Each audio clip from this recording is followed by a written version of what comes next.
नमः संस्कृताय प्रिय विद्यार्थियों, स्वागत आप सभी का हमारे YouTube channel Sanskrit TGT PGT में। आज हम जो है महाकवि कालिदास के विषय में जानेंगे, उनकी रचना मालविका अग्निमित्रम उसके विषय में जानेंगे। देखिए, आप सभी जानते हैं कि कालिदास जो है संस्कृत साहित्य के बहुत ही महान कवि हैं, बहुत ही महान कवि हैं। और ऐसी कोई भी परीक्षा नहीं है जिसमें कालिदास या उनकी रचनाओं से संबंधित कोई क्वेश्चन नहीं पूछा जाए। देखिए, 2-3 क्वेश्चन तो आराम से इनके विषय में जो है बनते ही हैं इनसे, कवि कालिदास से।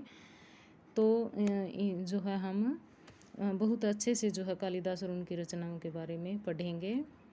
आज हम जो है मालविका अग्निमित्रम के विषय में जानेंगे, इनके प्रथम और द्वितीय अंक को। तो उससे पहले थोड़ा महाकवि कालिदास के विषय में जान लेते हैं। महाकवि कालिदास जो है, इनकी पत्नी जो है विद्योत्तमा थी, जो कि बहुत ही विदुषी थी, और इनके ससुर जो है शारदानंद थे। इनके मित्र लंका के राजा कुमारदास थे। इनका समय ईसा पूर्व प्रथम शताब्दी माना जाता है, कहीं कहीं चतुर्थ शताब्दी भी माना जाता है। और इनका जन्म स्थान जो है वो कुछ विद्वान उज्जैनी मानते हैं, और कुछ जो है कश्मीरी और बंगाली मानते हैं इनको। आश्रयदाता इनके जो चंद्रगुप्त विक्रमादित्य थे, और जातीय गोत्र से जो है ब्राह्मण थे, और शिव के उपासक थे, इसलिए इनको शैव भी कहा जाता है। इनका प्रिय छंद उपजाति और अनुष्टुप है, और प्रिय अलंकार इनका उपमा है। कालिदास की रीति वैदर्भी है और गुण प्रसाद है, और प्रिय रस जो है इनका श्रृंगार है।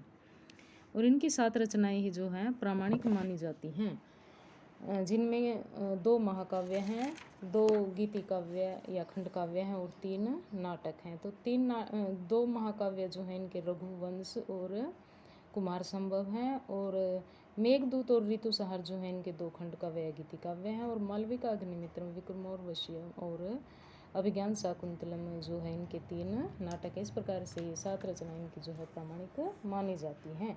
तो आज हम जो इनका प्रथम नाटक है मालविका अग्निमित्रम, 3 नाटकों में जो प्रथम नाटक है मालविका अग्निमित्रम, इसके विषय में जानेंगे। देखिए, इसमें 5 अंकों का नाटक है, जिसमें मालविका और अग्निमित्र के प्रेम लीला का वर्णन है। अग्निमित्र जो होते हैं वो विदिशा के, थोड़ा परिचय दे देती हूँ पहले आपको। अग्निमित्र जो है वो विदिशा के शुंगवंशी राजा होते हैं, और जो मालविका जो नायिका होती है वो विदर्भ की राजकुमारी मालविका होती है। तो चलिए हम इसका प्रथम अंक शुरू करते हैं। तो देखो बच्चों, हम जो है सीधा पुस्तकों से ही पढ़ेंगे। मैं कोई काट पीट कर आपको नहीं बताऊंगी, मैं सीधा आपको पुस्तक से ही पढ़ाऊंगी। जो प्रामाणिक पुस्तकें हमारी होती हैं उसी से मैं आपको पढ़ाऊंगी, और आप ध्यान से इसको देखिएगा, और आपका जो है हर क्वेश्चन यहाँ से निकलता चला जाएगा। कोई भी क्वेश्चन आपका नहीं छूटेगा यहाँ से। अगर आप मूल पढ़ लेते हैं ना, तो फिर कोई भूलने की या कुछ छूटने की गुंजाइश तो बचती ही नहीं है। थोड़ा समय लगता है मूल पढ़ने में, पर अगर आप एक बार मूल पढ़ लेंगे ना, तो फिर आपका कंसेप्ट जो है बिल्कुल क्लियर होता चला जाएगा। तो ध्यान से देखिएगा। आज हम जो है प्रथम और द्वितीय अंक करेंगे। तो शुरू करते हैं प्रथम अंक। विदिशा नगरी में अग्निमित्र नाम के एक राजा थे। इनकी 2 रानियां थी, धारिणी और इरावती। देखिए, अग्निमित्र राजा थे विदिशा नगरी के, और इनकी 2 रानियां थी, धारिणी और इरावती। धारिणी के वसुमित्र का नाम का पुत्र था, और वसु लक्ष्मी नाम की कन्या थी। 2 बच्चे थे इनके। धारिणी इनकी बड़ी रानी थी और इरावती छोटी रानी थी। तो धारिणी के 2 बच्चे थे। वसुमित्र जो है इनका पुत्र था, और वसु लक्ष्मी इनकी कन्या थी। महारानी धारिणी की सेवा में मालविका नामक एक दासी थी। मालविका जो है इनकी महारानी धारिणी की दासी थी। महारानी ने नाट्याचार्य गणदास को उसे संगीत आदि सिखाने के लिए नियुक्त किया था। देखिए, मालविका जो है दासी थी, और नाट्याचार्य कौन थे? गणदास। ऐसा पूछ लेते हैं कि मालविका अग्निमित्र में जो नाट्याचार्य थे वो कौन थे? तो गणदास। गणदास कौन थे? गणदास थे नाट्याचार्य। महारानी की बकुला बलिका नामक एक और दासी थी। एक दासी थी मालविका, और दूसरी दासी थी बकुला बलिका। ये मालविका और ये बकुला बलिका। तो एक दिन किसी काम से कहीं जाते हुए बकुला बलिका को मार्ग में कुमुदिका नामक दासी मिली। कुमुदिका भी दासी थी। जो किसकी दासी थी? जो महाराज की दूसरी रानी इरावती थी, छोटी पटरानी थी, वो उनकी दासी जो है कुमुदिका थी। वह महारानी की नाग मुद्रा सुनार से लेकर जा रही थी। नाग मुद्रा क्या थी? नाग मुद्रा जो है एक प्रकार की अंगूठी थी। बकुला बलिका को देखकर कुमुदिका ने पूछा, सखी कहाँ जा रही हो? तो बकुला बलिका कहती है कि महारानी धारिणी ने मुझे गणदास के पास यह पूछने के लिए भेजा है कि मालविका उपदेश ग्रहण करने में कैसी है। कुमुदिका कहती है कि सखी, सुना जाता है कि संगीत शिक्षा के बहाने आंखों से ओझल हुई मालविका को महाराज ने देख लिया। संगीतशाला के नियम अनुसार महाराज अकेले तो वहां जा नहीं सकते। बकुला बलिका कहती है कि हाँ, चित्र में महारानी के पास उसे अंकित देखा था। कुमुदिका सो कैसे? बकुला बलिका कहती है कि चित्रशाला में महारानी एक बार चित्रकार का ताजे भरे रंगों वाला एक चित्र देख रही थी कि महाराज भी वहां पहुंचे। वह चित्र महाराज ने भी देखा और मालविका का चित्र देखकर पूछा कि यह दासी तो नई है और महारानी के पास इसका चित्र है, इसका नाम क्या है?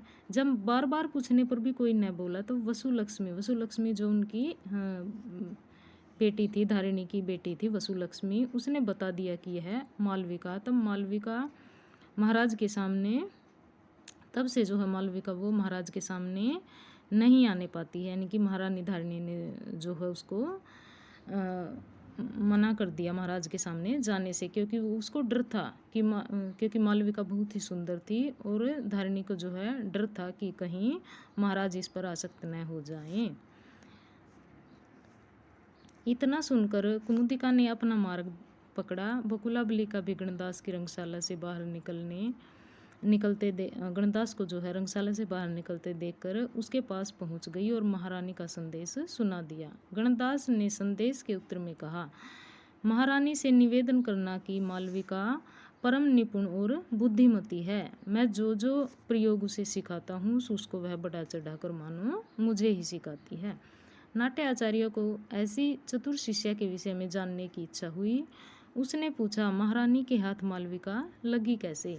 तो बकुला बलिका कहती है कि महारानी के एक भाई वीरसेन है। तो देखो यहाँ पर पता चलता है कि जो महारानी धारिणी होती है उनके भाई का नाम क्या होता है? वीरसेन।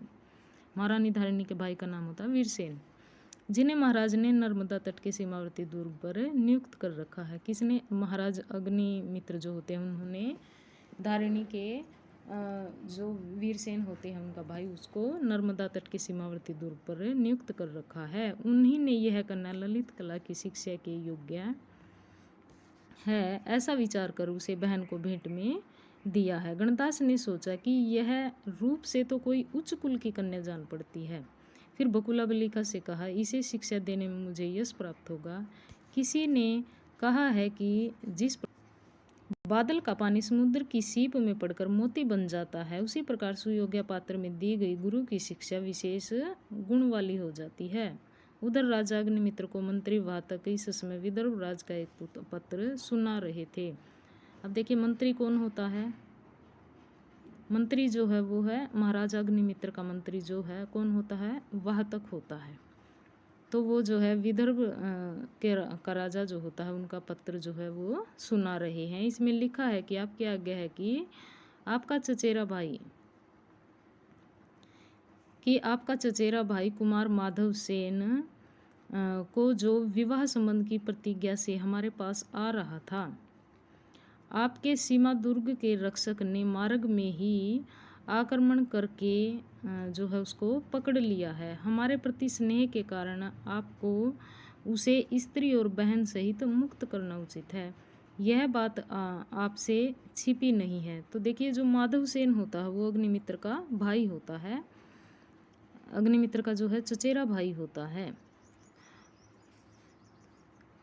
स्त्री और बहन सहित मुक्त करना उचित है। यह बात आपसे छिपी नहीं है कि समान वंश के राजाओं के साथ राजा लोगों का कैसा बर्ताव होता है। अतएव इस विषय में आपको तटस्थ रहना उचित है। वह जो बहन है वह तो पकड़ धकड़ की गड़बड़ में कहीं खो गई है। मैं उसके ढूंढने का प्रयत्न करूंगा। यदि अवश्य ही मुझे माधव सेन को छोड़ देना होगा तो आप भी हमारे साले मौर्यश्चिव को मुक्त कर दो। इस अदले बदले के उत्तर से अपना अपमान समझकर जो अग्निमित्र जो वो क्रोधित हो जाते हैं और जो है वीरसेन को आज्ञा भिजवा देते हैं कि विदर्भ राज को नष्ट कर दो। वातक मंत्री जो वो तथास्तु कहकर चला जाता है। इसी समय राजा के पास उनका मित्र गौतम आ पहुंचा। गौतम, देखिए जो गौतम होता है वो अग्निमित्र का जो मित्र होता है, जो कि नाटक का विदूषक है। मालविका अग्निमित्र नाटक का विदूषक कौन है? गौतम है, ऐसे क्वेश्चन पूछा जाता है। तो राजा ने उससे अपने काम के विषय में पूछा कि कोई उपाय सूझा। तो गौतम ने कान में कुछ कहा, जिसे सुनकर राजा प्रसन्न हो गए। उन्होंने समझा कि मेरा मनोरथ अब पूरा हो जाएगा। इतने में एक ओर से किसी के झगड़ने का शब्द सुनाई दिया। कोई कह रहा था कि बहुत आत्मश्लाघा से क्या, राजा के सामने ही हमारी छोटाई बड़ाई का निर्णय हो जाएगा। राजा ने यह सुनकर गौतम से कहा, मित्र, तुम्हारी सुंदर नीति के पेड़ में फूल खिलने लगे। गौतम ने कहा, फल भी शीघ्र ही देखोगे। इस समय आचार्य हरदत्त और गणदास वहाँ आ पहुँचे। तो देखिए जो आचार्य होते हैं, गणदास हमने पहले देख लिया था। गणदास और हरदत्त जो है दो नाट्याचार्य होते हैं।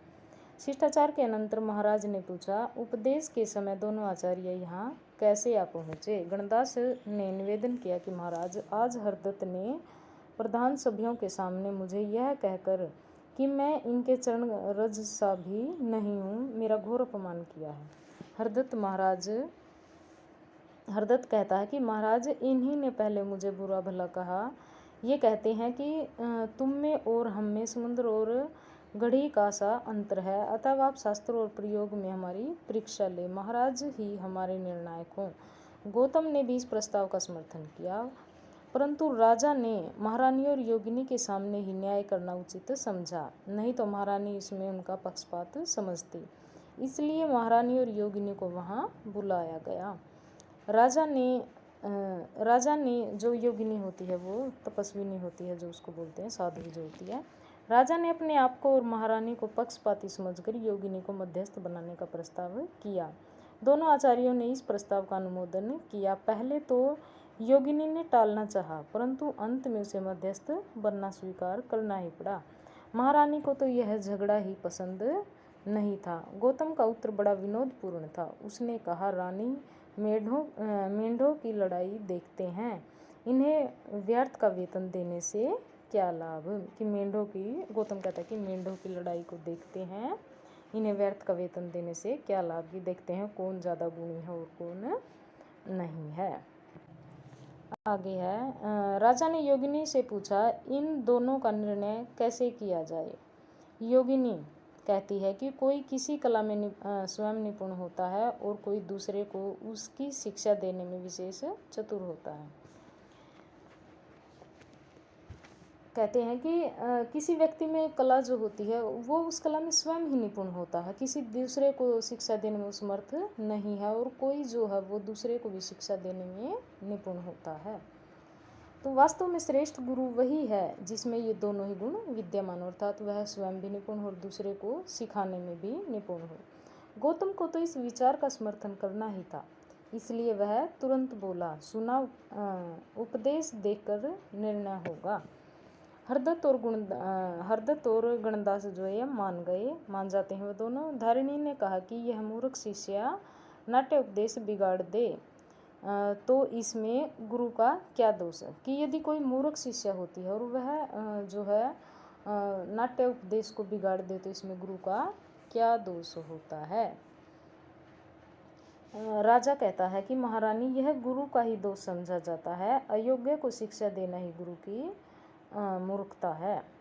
यह योग्य को शिक्षा देनी ही नहीं चाहिए। महाराज प्रारंभ से ही सब समझ गई। महारानी जो है वो प्रारंभ से ही सब समझ गई थी। वे गणदास की ओर मुँह करके बोली, तुम्हारी शिष्या तो अभी थोड़े ही समय से शिक्षा पा रही है, उसे बुलाना नाट्य उपदेश का अपमान करना है। परंतु गणदास न माना। उसने कहा, इसलिए तो मेरा हठ है, क्योंकि गणदास जानता था कि मालविका जो है वो बहुत ही चतुर है, और कहीं ना कहीं जो है महारानी को भी ये डर था कि मालविका बहुत चतुर है और वो जो है उसकी वजह से जो है गणदास जीत जाएगा।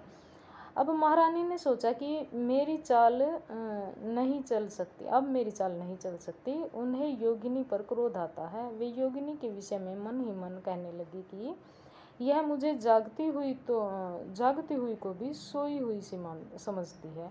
गणदास अब बहुत हठ करने लगा। विवश होकर महारानी को स्वीकृति देनी ही पड़ी। दोनों के उपदेश देखे जाने का निश्चय हुआ। उससे दोनों की छोटाई बड़ाई विदित हो जाएगी। दोनों नाट्याचार्य संगीतशाला में प्रबंध करने चले गए। जाते समय उन्हें योगिनी ने आदेश दिया कि पात्रों को बिरले वस्त्र पहना कर लाना, जिससे कि नृत्य के समय सारे शरीर का सौंदर्य प्रकट हो सके। महारानी क्रोध अग्नि से प्रज्वलित हो रही थी। महारानी को बहुत गुस्सा आ रहा था कि राजा से कहती है महारानी कि यदि राजकार्य में भी उपाय सोचने में महाराज की ऐसी चतुराई होती तो क्या ही अच्छा होता।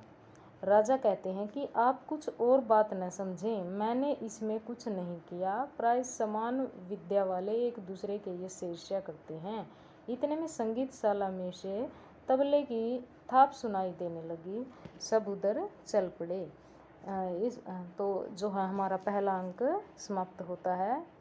अब हम दूसरा अंक शुरू करते हैं।